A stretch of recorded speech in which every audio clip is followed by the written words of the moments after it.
Austin, Texas is exploding, and it's just not big enough for everyone to move here, and not everyone wants to live in this city.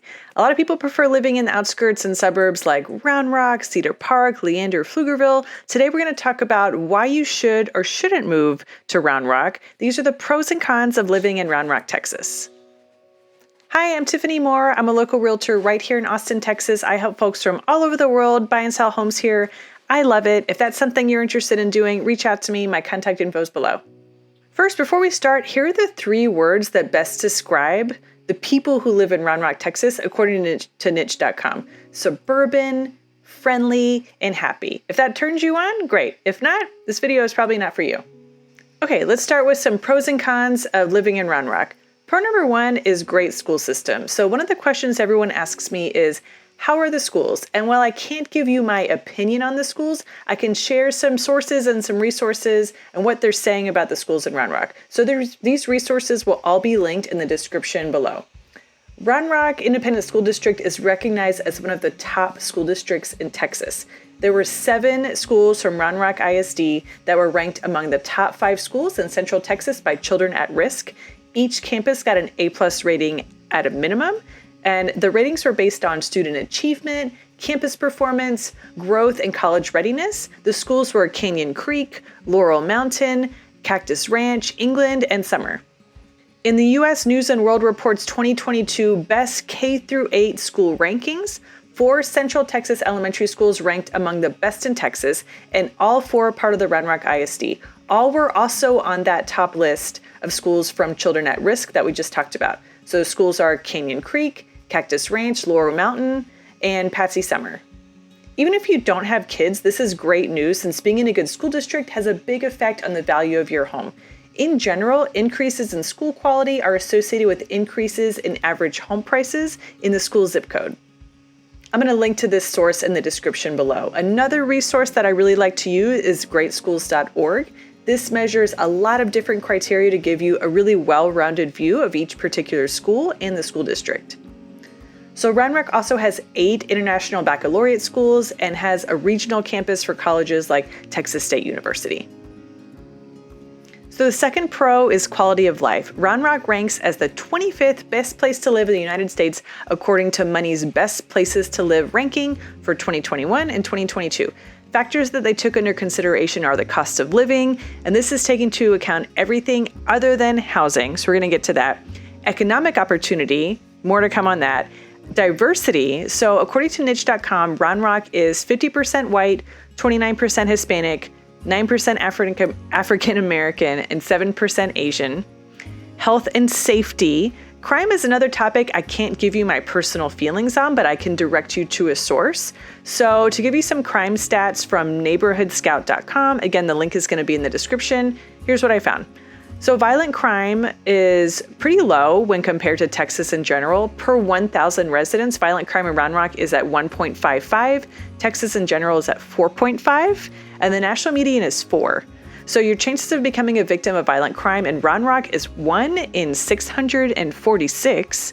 In Texas, it's 1 in 222.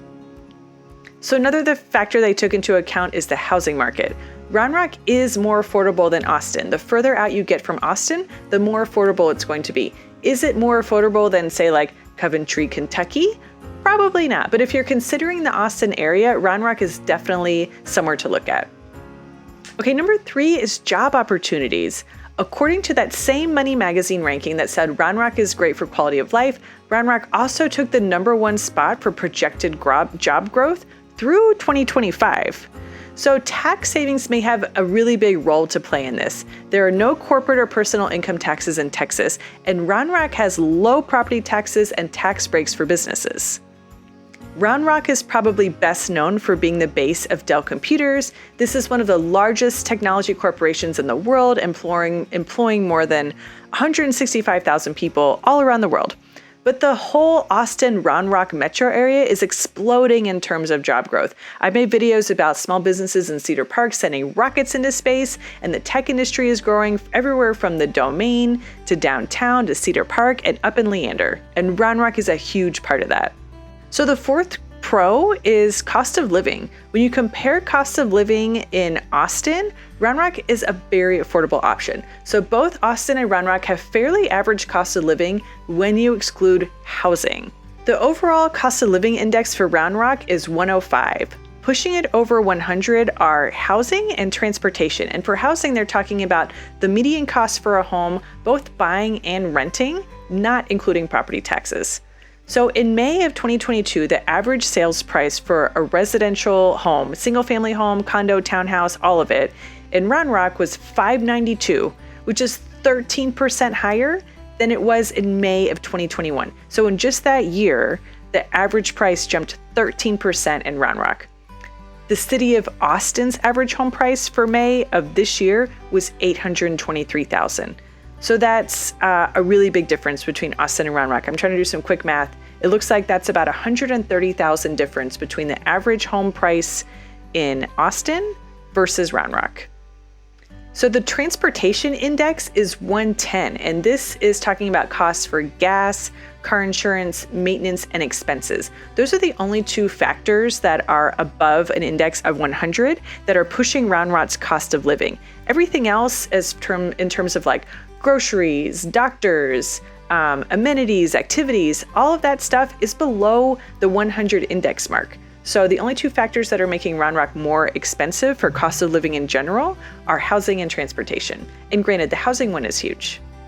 So number 5 pro is fun things to do. Round Rock is a suburb of Austin, but is by no means a bedroom community. There are a lot of good restaurants, walking trails, shops, all that fun stuff. And for crazy excitement, there is the new Kalahari Resort, which is 1, a resort, 2, a massive water park, and 3, a convention center. It is America's largest water park, and it was also voted as the world's coolest indoor water park. So admission to the water park is free for hotel guests. If water is not your thing, they have a ton of other stuff to do. 1, they have an indoor adventure park, which is 80,000 square feet. Maybe if you want to relax and rejuvenate while everyone else is wilding out, they also have a spa. They've got a 12-lane bowling alley. They have an escape room, and they also have a piano bar. So literally something for everyone. Plus, like I mentioned, this is a conference center. They definitely know what they're doing here. They're trying to get you, your family, your kids, everyone down here, write it off on your taxes. This is a work trip. Have at it. So those are all the reasons that you should move to Round Rock. Let's talk about why you shouldn't move here. Here are some of the cons. Con number 1, lack of fun things to do. So yes, I just listed a lot of fun things to do in Round Rock, but hear me out. Round Rock does have a lot of family-friendly things that are super awesome, but if you're looking to get into the live music scene, if you're trying to go to bars and breweries, if you want some of that keep Austin weird stuff, for that, you're gonna have to go to Austin. And this one all depends on your perspective and what you like to do, but if Austin type stuff is your jam, this could be a big con for Round Rock for you. 2, proximity to Austin. Here's another one I'm listing as a con, but again, this really just depends on your perspective and what your lifestyle is. The con part is if you want to go down to Austin a lot to hang out, to go to shows, to go to the restaurants, it is a long drive and it's not really a fun drive. During peak hours, getting to downtown Austin from Round Rock can be a 30 to 45 minute drive or longer, depending on traffic conditions. And the reason this could be a pro is if you don't go to downtown Austin a lot, if the nightlife there isn't your thing, or you don't want to do the restaurants or the parks, then it doesn't really matter how long it takes you to get to Round Rock. If you're just going to chill in Round Rock, Cedar Park, the Domain, then forget about this. This is only a con if you really plan on living more of like a local Austin lifestyle, you want to go to the restaurants, the shops, see live music. If you're living in Round Rock, the drive is going to prevent you from going down there. Either 1, you're going to keep doing it and you're just going to be miserable on that drive, or the drive is going to keep you home and you're not going to do the fun stuff that you moved to Austin to do. 3rd con is kind of a dense suburban feel. So Round Rock had a 2020 population of 146,000. That is a 47% increase since the most recent census in 2010. 47%. The population density in Round Rock is 4,000 people per square mile. So as you can see, Round Rock is growing very, very rapidly. This can be a major con for you if you're looking for a sleepy suburban area, a bedroom community that's a little bit more laid back and quiet, or if you're looking for like large lots of land. There are still a handful of these neighborhoods in Round Rock, these are going to be older homes. They probably don't have an HOA. There are still a few of those out there, but by and large, like Round Rock is definitely like a more dense suburban area than living out in the country. So if you're looking for a place with more growth, then this might be a good option for you. Okay, the fourth con is traffic, and we kind of touched on this when we talked about that it's kind of far from Austin. So there's really no way that this can be considered a pro for anyone. This is just a straight up con. Round Rock is just to the north of Austin off of I-35, and it is a highway that's been under construction since the earth was formed. So due to all the construction and the amount of traffic on the highway that increases year after year, you can expect long travel lines, especially in the morning or afternoon, typical rush hour times. A few months ago, one of my clients was a family who was pretty much born and raised in a small town in Michigan. They worked for Tesla and they're relocating with the company to Austin. And so on their trip down here, they were driving around, they were exploring different neighborhoods, and I met them for breakfast at Kirby Lane in Round Rock. This is one of my favorite places to go for breakfast, for lunch, for late night. They're known for their pancakes in particular. So there's always something for everyone there. That's why I wanted to take them there. Plus, I wanted them to get a feel for Round Rock, what the restaurants were like, what is the commute like, and the traffic, all that good stuff. But Kirby Lane is right off of I-35, and it's in the middle of all the construction, all the madness that's going on around here. And I drive the city like 24 hours a day. I pretty much live in my car, so I'm used to the traffic. It doesn't bother me that much, and I guess it doesn't register for me, but it was a bit of sensory overload for this sweet couple. So they decided Round Rock was a little bit too hectic and too busy, and instead we got them settled on a new construction house in Bastrop, which I think is perfect for them. So this is all about finding the right fit for you and what you're looking for and what kind of lifestyle you want to live. So the fifth con, and this is true for Round Rock, also pretty much Austin in general, but specifically out in Round Rock. The fifth con is a lack of public transportation. So Round Rock Transit is partnered with the Austin Public Transit System, CAT Metro, which provides buses and services within the Round Rock area, but service is limited. Like, this is not a rural bus system like you would find in New York or Boston or San Francisco, anything like that. So if you want to go outside of that, or even really want to go anywhere, you're going to need a car. You're going to need some other means of transportation.